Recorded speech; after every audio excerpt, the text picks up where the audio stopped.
या पत्थर मारते हैं, स्पीड में गाड़ी होती, गोलियां चलाते हैं, जो कि पुलिस इन चीज़ों से बच करके गाड़ी से पीछे ही रहती। बीजेपी सरकार जब आई तो हम उसको बनाने में हमारा बहुत बड़ा नाम को 10 साल की सरकार रही। मान लो अपनी ही पुलिस आकर के कहेगी कैसे खड़े हो, हम फिर उनको बताएंगे। कुछ समझदार तो समझ जाए, नहीं तो वो कहेंगे नहीं तुम तो डकैती मारने के लिए खड़ाई आई, हमारी पिटाई। चुनिंदा लोग हैं जो मुस्लिम संप्रदाय से आते हैं, परंतु वो किसी भी संप्रदाय से आते हो, तस्कर कसाई सैकड़ों गाड़ियाँ टूटी हैं, कई लड़के शहादत को प्राप्त हुए हैं, शहीद हो गए हैं, कई लड़के आज जेल में। हमारा कोई न सारा गोरक्षा गौरक्षा की बात करती है तो आप कहाँ तक मानते हैं वो सही कर पा रही है, वो सही मायने में आप लोगों की भी मदद कर पा रही है? पैसे मिलते हैं, 65 रुपए, 65 पैसे एक दिन के। जी जी। और ये पैसे में आप ये कह रहे हो कि गौ खा सकती है, नहा सकती है, सब कुछ उस पैसे आप उसी में करना। ये भी केवल एक ढिंढोरा पीटती है कि गाय की रक्षा हम करते हैं, गाय भगत हैं, गौ भगत हैं। बट जैसे आप हमें बता रहे हैं ऐसा लगता है, हमें भी ग्राउंड पे नहीं लगता कि ऐसा मिल रही है, और आपको भी धमकियां मिल रही हैं। आपके बच्चे बहुत से जेलों के अंदर हैं, बच्चे बहुत से आपने बताया शहादत हो गई है। उन परिवारों का क्या होगा जिनकी शहादत हो गई है, क्या करते हैं? मुस्लिम लड़के की शहादत हुई रकबर खान की, उसको हरियाणा के मुख्यमंत्री खट्टर जी, मनोहर लाल खट्टर 8 लाख रुपए का सहयोग देते हैं। राजस्थान हरियाणा में कुछ नहीं, हरियाणा में हम बिल्कुल हट जाएंगे। हमें शौक नहीं है भाई गोलियों के सामने और कसाईयों के सामने खड़ा होना है। आप हरियाणा की पुलिस को खुले हाथ, जैसे उत्तर प्रदेश में कुछ झलक दिखने को मिलती है, कसाई दिखते ही उसकी भी गोली मारती है।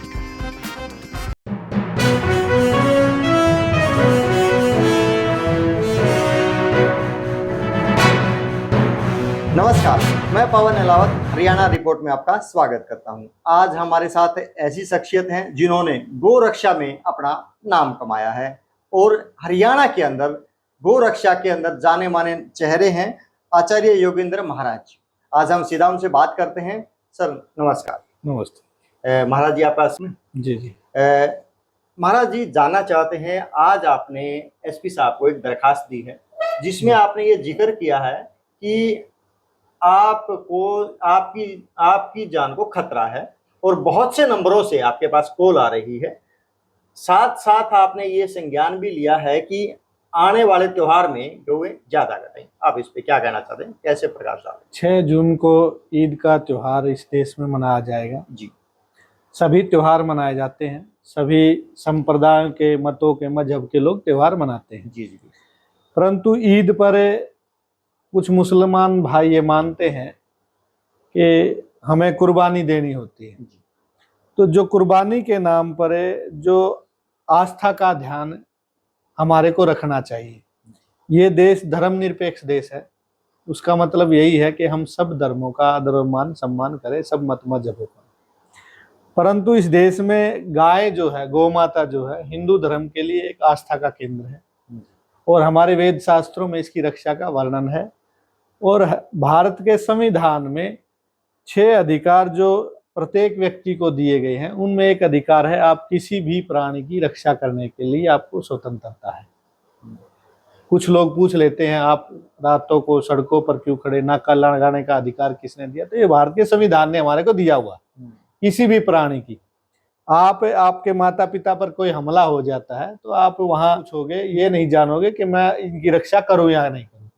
ऐसे ही वहाँ प्राणी शब्द है, हम किसी भी प्राणी की रक्षा, चाहे वो बोलने वाला है चाहे बेजुबान है। ठीक है, संविधान जो हर राज्य का अलग अलग बना हुआ है, गाय को लेकर के या बेजुबान प्राणियों को लेकर के एक एक्ट बना हुआ है, पशु क्रूरता अधिनियम बना हुआ है, और प्रत्येक राज्य का गोवध अधिनियम अलग अलग बना हुआ है। उनमें भी ये प्रावधान है कि इस देश में गाय का कत्ल करना, कुर्बानी देना पाप भी है और निषेध भी है, इलीगल उसको कहा गया है। उसके बावजूद भी हरियाणा का 2012 जो गोवध अधिनियम संशोधन होकर के आया, उसमें अनेक धाराओं में लिखा हुआ है कि यदि किसी व्यक्ति को ये शक है कि ये गोमाता कटने के लिए जा रही है, उस शक के आधार पर भी उस ले जाने वाले व्यक्ति के खिलाफ FIR दर्ज हो जाती है गोवध अधिनियम की। और कोई ट्रक में ठूस करके भर के लेके जा रहा है फिर तो होनी है। कोई लंबे रास्ते से रात को उसका परिवहन करना तो भी होनी है। और अब ईद पर मेवात जो हरियाणा का 21वां जिला, उसमें लगातार गौ माताएं कटती है।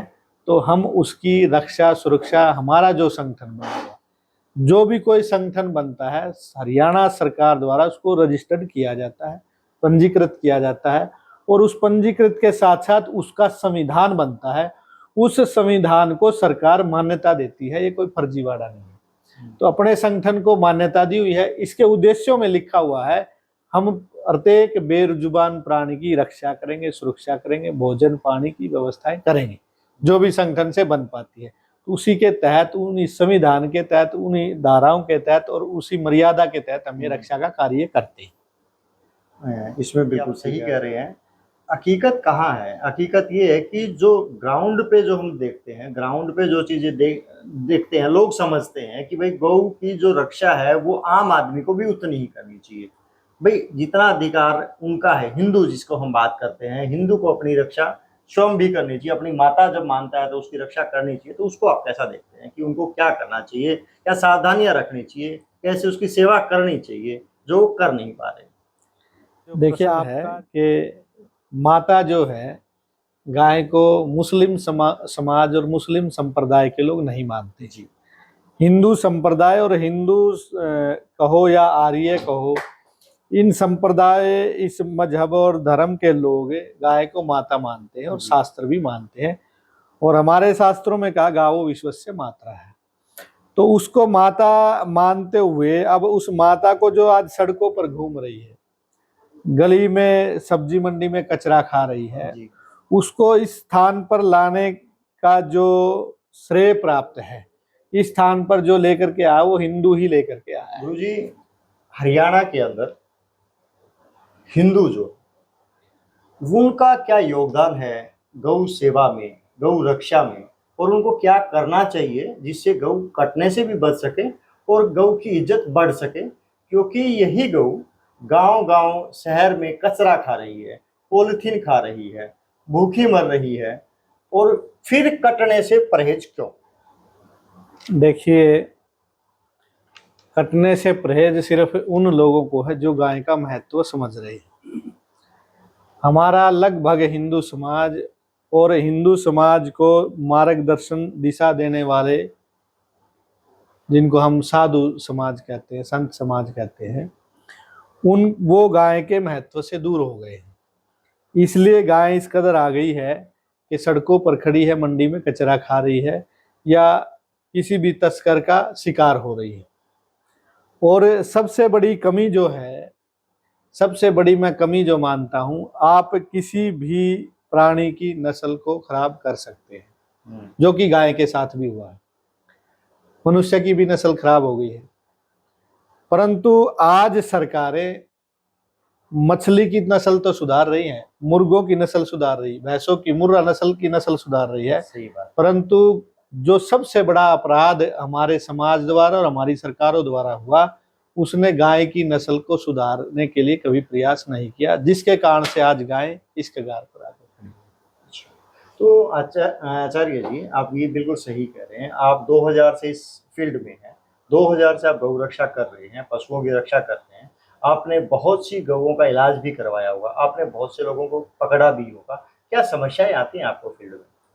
हमारे को समस्याएं तो बहुत आती हैं। जैसे तस्करों को पकड़ते हैं तो रात भर खड़े होते हैं, तो मान लो अपनी ही पुलिस आकर के कहेगी कैसे खड़े हो, हम फिर उनको बताएंगे। कुछ समझदार तो समझ जाए, नहीं तो वो कहेंगे नहीं तुम तो डकैती मारने के लिए खड़े हो, हमारे ऊपर ही पर्चा दर्ज कर देते हैं। पहले यहाँ हरियाणा में मेले लगते थे, तो मेलों से ही तस्करी के मुख्य अड्डे थे, और बाहर के बड़े बड़े कंटेनर भर के एक जगह गोमाता इकट्ठी मिल जाती थी, भर करके जाते थे। तो मैंने हरियाणा में सब मेले बंद करवा दिए। आज एक भी हरियाणा में मेला गोवंश के नाम पर नहीं लगता है। तो उसमें हमारे को बड़ी कठिनाई आई, हमारी पिटाई भी हुई, गांव में भी विरोध हुआ। गांव के लोगों को हमने गांव-गांव में जा करके, मैंने गोमाता पर एक फिल्म बना करके, प्रोजेक्टर चला करके ये बताया कि जो बैल आपने बेचा है, जिसको आपने ये माना है कि मैंने बैल बेच दिया, वो सीधा यूं समझो कि कत्ल खाने में कसाई के हाथों चला गया है। तो उनको समझाने के लिए गांव-गांव दर-दर भटक करके मैंने प्रोजेक्टरों के माध्यम से दिखा कि मैंने ये बैल यहाँ से, हिसार से इनका पीछा किया था, अब इस कसाई के पास पहुंच गया, अब इस कसाई के पास, तो हमने डायरेक्ट वीडियो बना बना करके दिखा कि अब कत्ल खाने में यहाँ पर परेशानियां आपने पूछी, खूब परेशानियां इसमें आई है। बड़ी परेशानी हमारे साथ क्या है, जिस गाड़ी को जो तस्कर है, तस्कर देखिए कोई बड़े नहीं, मेवात का 80 किलोमीटर लंबा 40 किलोमीटर चौड़ा एरिया है, उसमें कुछ चुनिंदा लोग हैं जो मुस्लिम संप्रदाय से आते हैं, परंतु वो किसी भी संप्रदाय से आते हो, तस्कर कसाई कसाई है। तो वो लोग जब गाड़ियां से गाय कहीं मंडी से कहीं से गांव से उठाते हैं और उसको लेकर के चलते हैं, जब हमारे को सूचना मिलती है तो उनका पीछा करते हैं, तो सीधा पत्थर मारते हैं, स्पीड में गाड़ी होती, गोलियां चलाते हैं, जो कि पुलिस इन चीजों से बच करके गाड़ी से पीछे ही रह जाती है। परंतु हम उसका मुकाबला करते हैं तो हमारी सैकड़ों गाड़ियां टूटी हैं, कई लड़के शहादत को प्राप्त हुए हैं, शहीद हो गए हैं, कई लड़के आज जेल में बंद हैं। ये बहुत सारी परेशानियां संगठन आज झेल रहा है, जिसमें हमारा कोई न सहारा, गोरक्षा दल हमारा, तो हमारा कोई सहारा हमें दूर दूर तक दिखाई नहीं देता। हाँ, कुछ हिंदू समाज के कहो या जो समाज सेवी लोग हैं जो हमारा साथ देते हैं, जिसके कारण से हम ये कार्य कर पा रहे हैं। क्या सरकार जितना दिखावा कर रही है, मैं दिखावा ही कहूँगा इसको, यदि ये गऊ जो है सड़कों के ऊपर है, गऊ यदि कचरा खा रही है और गऊ की रक्षा नहीं कर पा रहे, और जब एक सरकार, आज मैं यदि सीधा नाम लूंगा तो मुझे परहेज नहीं है, यदि बीजेपी सरकार गौ रक्षा की बात करती है तो आप कहाँ तक मानते हैं वो सही कर पा रही है और सही मायने में आप लोगों की भी मदद कर पा रही है?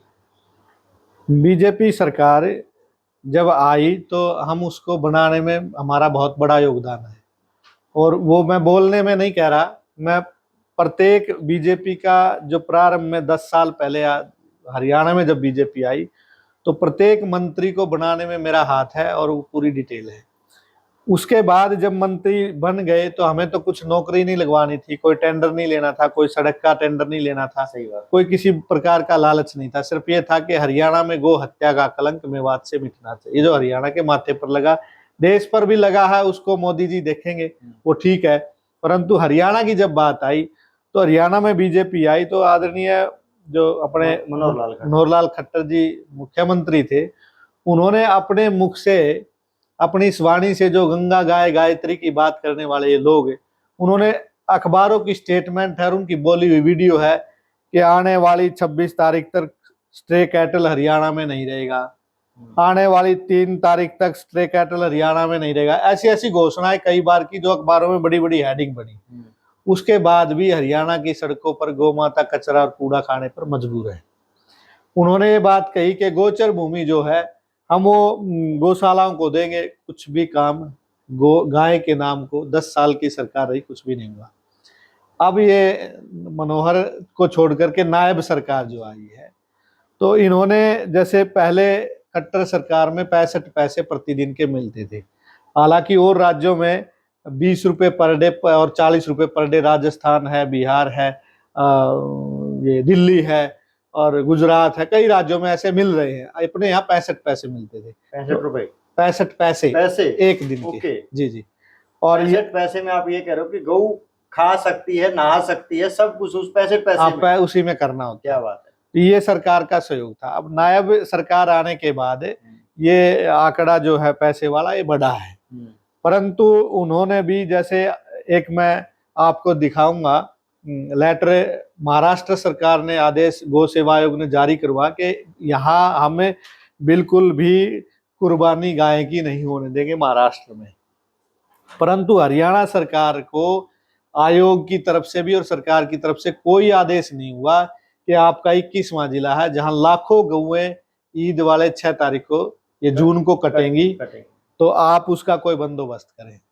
तो ये ऐसा लगता है कि गाय का नाम लेकर के आने वाली सरकार, कहीं दूर दूर तक ऐसा नहीं लगता कि ये गाय को माता मानते हैं तो गाय के नाम पर कुछ करेंगे। नहीं लगता कि बीजेपी केवल एक ढिंढोरा पीटती है कि गाय की रक्षा हम करते हैं, गाय भगत हैं, गौ भगत हैं, बट जैसे आप हमें बता रहे हैं ऐसा लगता है, हमें भी ग्राउंड पे नहीं लगता कि ऐसा वो करते हैं। बिल्कुल। दूसरा चीज मैं जानना चाह रहा हूँ कि बीजेपी की सरकार को बनाने में आपका अहम योगदान रहा है। आप जैसे मतलब आचार्य जिन्होंने बीजेपी को लेके आने के लिए दिन रात मेहनत की होगी, उन लोगों को ही जान का खतरा है। आज जब मैं देख पा रहा हूँ आप भी एसपी से मिल रहे हो और आपको भी धमकियां मिल रही हैं, आपके बच्चे बहुत से जेलों के अंदर हैं, बच्चे बहुत से आपने बताया शहादत हो गई है, उन परिवारों का क्या होगा जिनकी शहादत हो गई है? क्या करते हैं आप उनके लिए? उन बच्चों का क्या जो जेल में है, और उनको कैसे आप मदद पहुंचाते हैं, और सरकार आपकी इसमें कोई हेल्प कर रही है या नहीं कर रही? देखिए, जो अच्छा काम करेगा हम उसको अच्छा कहेंगे, बुरा करेगा बुरा कहेंगे। जी। कोई भी पार्टी, कोई भी सरकार आए। मनोहर लाल 10 साल मुख्यमंत्री रहे, हमारे लड़के शहादत को प्राप्त हुए या जेल में गए या केस लगे, किसी को कोई माफी नहीं मिली। एक राजस्थान में एक मुस्लिम लड़के की शहादत हुई, रकबर खान की, उसको हरियाणा के मुख्यमंत्री खट्टर जी, मनोहर लाल खट्टर 8 लाख रुपए का सहयोग देकर के आए। राजस्थान में। हरियाणा में कुछ नहीं। हरियाणा में कुछ नहीं। लेकिन अब नायब सरकार में एक हमारा लड़का रेवाड़ी में अभी 5-6 महीने पहले वो सीधा कसाईयों ने गोली मारी, 12 बोर का बरस्ट उसके यहाँ पेट में लग गया, और लगने के बाद वो 1.5 महीने तक मेदांता में उसका इलाज हमने चलवाया। तो हमने पैसा संगठन के द्वारा कुछ दानी सज्जनों के कुछ परिवार ने करके लगाया, परंतु मैं नायब सैनी से 2-3 बार मिला, कुछ संगठन के लोग भी मिले, तो लगभग 72 या 75 लाख रुपए का वो बिल बना था, तो वो उन्होंने उसको कर दिया था। ये सहयोग इस सरकार ने हमारे को दिया, परंतु जो हम सहयोग मांग रहे हैं, हम सहयोग ये मांग रहे हैं कि हमारे जो गौ भक्तों के आरएम लाइसेंस बनाइए, या तो हम बिल्कुल हट जाएंगे, हमें शौक नहीं है भाई गोलियों के सामने और कसाईयों के सामने खड़ा होना है। आप हरियाणा की पुलिस को खुले हाथ करिए, भाई कहीं भी कसाई दिखाई दे, जैसे उत्तर प्रदेश में कुछ कुछ झलक दिखने को मिलती है, कसाई दिखते ही सीधी गोली मारते हैं, तो यहाँ सरकार को खुला छोड़ना चाहिए पुलिस को कि भाई जहां भी कसाई तस्कर दिखे, गाय को ले जाता है, उसको सीधी गोली मारो। तो अभी तक हमारे को सहयोग इस प्रकार का नहीं मिला। हमारी मांग है कि भाई आप हमारे आर्म लाइसेंस बनाइए, हम गाय की रक्षा करने के लिए तैयार हैं। आप हमारे को गोचर भूमि दीजिए, जितनी भी हरियाणा में, आपसे 1 रुपया नहीं लेंगे, और 1 साल के अंदर एक भी गाय सड़क पर खड़ी हुई नहीं मिलेगी, किसी का एक्सीडेंट नहीं होगा, कोई दुर्घटना नहीं घटेगी, ना कोई गोरक्षक मारा जाएगा। सब बीमारियों का इलाज, जितनी भी आपको परेशानियां या सरकार को है या गो भक्तों को है या हिंदू धर्म को, सनातन को, सारी हम समाप्त कर देंगे यदि गोचर भूमि सरकार देगी। गोचर भूमि जो सरकार देने की बात कह भी रही है, स्टार्टिंग में बात, मुद्दा भी यही आया था कि हम देंगे, तो अभी तक वो दी नहीं है। यदि वो आपको दे देते हैं तो गायें रोड पे रहेंगी नहीं, बिल्कुल नहीं रहेंगी। और सालाना एक नगर पालिकाओं में भी बजट आता है जी, जिसके अंदर जो खुले सांड हैं, गायें हैं, उनको पकड़ा जाता है, आवारा पशुओं को पकड़ा जाता है, बंदरों को पकड़ा जाता है, आवारा कुत्तों को पकड़ा जाता है, उसमें भी बहुत बड़े घोटाले हैं। जी है। कुछ नहीं पकड़ते, कुछ करते नहीं है, लेकिन रिकॉर्डों में बहुत कुछ पकड़ लिया, उसके बाद अगले ही दिन वो रोड पे होते हैं। क्या कहेंगे उस पर आप? उसके बारे में मैं एक ताजा उदाहरण दे देता हूँ। कहने के लिए तो लंबी चौड़ी लिस्ट है भ्रष्टाचार की। एक ताजा उदाहरण मैं दे देता हूँ। प्रत्येक शहर में टेंडर उठता है और एक सांड को पकड़ने के 2 से 2.5 हजार रुपए। दुरुस्त है।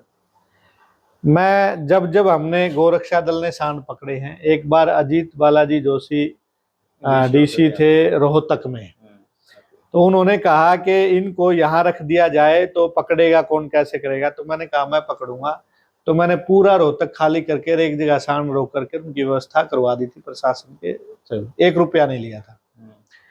ठीक ऐसा ही अब ताजा उदाहरण देना चाहता हूँ आपको। हर डिस्ट्रिक्ट में आपको 2000 पर सांड के 1600, 1500 इस तरह के बिल चढ़े हुए हर डिस्ट्रिक्ट में मिलेंगे। जी, सही बात है। अभी हमने एक नंदी साला टेम्परेरी तैयार करी है नरवाना के अंदर, उसमें हमने कम से कम भी 1000 सांड नरवाना आसपास के पकड़ दिए, 1 रुपया नहीं लिया। क्या बात, बहुत अच्छी बात है। तो हम लोग ये चाहते हैं कि सरकार का भ्रष्टाचार भी बंद होगा, सरकार का पैसा भी कम खर्च होगा। बहुत सारी चीजें हम हमारा संगठन करने के लिए तैयार है, परंतु सरकार इस दिशा में कदम बढ़ाना क्यों नहीं चाह रही? क्या कारण है उसका? कि भाई परेशानियां रहेंगी तो लोग हमारे पास आएंगे, और परेशानी नहीं रहेगी तो आपको फिर कौन पूछेगा? कौन सा कारण काम कर रहा है ये समझ में नहीं आ रहा है। तो अंत में आप क्या कहना चाहेंगे सरकार को, जनता को, और उन गौ भक्तों को जो गौ भगत हैं और जो चाहते हैं गौ बचे, जो चाहते हैं कि गौ रोड पे ना घूमे, वो भगत जो चाहते हैं कि गौ कम से कम पॉलिथीन खा के गुजारा ना करे, तो क्या कहेंगे?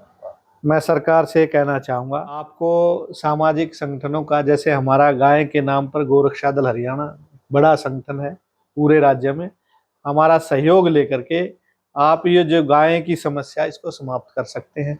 उसमें जो जो भी हमारी रिक्वायरमेंट है, जैसे गोचर भूमि की है, हमारे जो तस्करी की बात आती है तो हमारे संगठन के जो साथ जुड़े हुए युवाओं के आरएम लाइसेंस है। तो इस प्रकार यदि सरकार इस ओर ध्यान देती है तो हम इस काम को करने के लिए तैयार हैं। दूसरा, जो युवा साथी इस संगठन से जुड़ रहे हैं, जुड़े हुए हैं, उनसे मेरी अपील है, उन आपके चैनल के माध्यम से, कि आप यदि गाय बचेगी तो देश कटेगी, तो देश कटेगा। अरुणाचल, आप नागालैंड, सिक्किम, ये जितने भी भूटान, भारत के ये हिस्से लगते हैं, यहाँ जहाँ जहाँ गाय कटनी शुरू हुई, जम्मू कश्मीर आप देख लीजिए, वहाँ वहाँ भारत का हिस्सा कटता चला गया। गाय एक बहुत बड़ी शक्ति है, इसके यदि महत्व को समझा जाए तो जो युवा साथी संगठन से जुड़े हैं वो संगठन के अनुसार, दिशा निर्देश के अनुसार काम कर ही रहे हैं, फिर भी अपनी जान माल का नुकसान ना हो उस हिसाब से सभी साथी जुड़ करके काम करते हैं। आपके चैनल के माध्यम से बात मैं कहना चाहता हूँ, और हिंदू समाज से मैं एक अपील करना चाहूँगा आपके चैनल के माध्यम से, कि जो हिंदू अपने आप को हिंदू कह रहा है, या तो हिंदू कहे नहीं, गर्व से कहो हम हिंदू हैं, यदि कह रहा है तो कम से कम प्रत्येक घर एक को पालो, गौ माता के प्राण बचा लो। एक घर में एक गाय जरूर होनी चाहिए। जो साथी या जो गृहस्थ शहर में रहते हैं, गाय पाल नहीं सकते, रख नहीं सकते, उनके लिए विकल्प है कि वो गौशाला में जाकर के एक गौ माता का चारे का दान, उस तरह का व्यवस्था करें कि भाई हमारी ये गाय है, उसको हर सप्ताह अपने परिवार के साथ देखने जाए, वो ठीक है, ठीक ठाक उसका रख रखाव है या नहीं है। तो इस प्रकार का कम से कम संकल्प लें। आप हिंदू किस प्रकार के हैं, हिंदू की पहचान क्या है? आपके पास ना चोटी है, ना जनेऊ है, ना तिलक है, ना रामायण घर में है, ना गीता है, ना वेद और ना गाय है, तो फिर हिंदू किस बात के हैं? आप नहीं कह सकते हम हिंदू हैं। तो यदि आपको इस हिंदुस्तान में आपको गर्व से कहो हम हिंदू बनना चाहते हैं, आर्य बनना चाहते हैं, अपने धर्म को बचाना चाहते, वैसे तो प्यू रिसर्च की एक रिपोर्ट आई है अभी, जिसमें ये आया है कि हिंदू सिमटता जा रहा है और दूसरे जो मत मजहब है वो बढ़ते जा रहे हैं। तो यदि आपको अपने आप को समाप्त करना है, कुछ लोग बोलते हैं कि कुछ बात है कि हस्ती मिटती नहीं हमारी, आपकी तो हस्ती सिक्किम से मिट गई, भूटान से मिट गई, नेपाल से मिट गई। एक भी देश जो ऐसा मानते थे आज से महाभारत काल से 2-2,500 बाद पीछे तक कि इस देश में पूरी दुनिया पर हिंदुओं का, आर्यों का राज था, आज पूरी दुनिया में 206-7 देशों में एक भी राष्ट्र हिंदू राष्ट्र नहीं है। नेपाल हिंदू राष्ट्र होता था, वो भी समाप्त हो गया। तो हिंदुओं के लिए यदि जगह कोई बची है तो हिंद महासागर हो, तो जगह समाप्त हो गई। तो यदि आपको बचना है तो गाय की शरण में आना पड़ेगा। धन्यवाद सर आप आने के लिए। हमारे साथ आचार्य जी थे। आचार्य जी ने बेबाकी से अपनी बात रखी और गौ माता के ऊपर जो उन्होंने बताया, समझाया कि हिंदू क्या है, गौ क्या है और गौ की रक्षा की कैसे जा सकती है, और इन्होंने एक साफ स्पष्ट शब्दों में सरकार को भी जताया है कि यदि वो उनको गोचरण भूमि दे देते हैं तो कोई भी गौ वंश या गौ रोड पे उनको दिखाई नहीं देगी, और ये पूरी रक्षा करने का वादा करते हैं। गो रक्षा दल जो है रोडों पे खड़े होते हैं, पुलिस वाले तंग करते हैं, शहादत देते हैं, और उनके बच्चे जो है वो जेलों में भी होते हैं। ऐसा नहीं है कि सभी गोरक्षक दल गलत हैं, और ऐसा भी नहीं है कि सभी गोरक्षक दल सही हैं, लेकिन आचार्य जी बड़ी निष्ठा से, बड़े दिल से इस काम को करते हैं। इन बच्चों को जो ये सहायता प्रदान करते हैं, जो गौ के लिए ये समर्पित हैं, हम उनको सलाम करते हैं, नमस्कार करते हैं और इनका धन्यवाद करते हैं हमारे चैनल पे आने के लिए। नमस्कार, जय हिंद।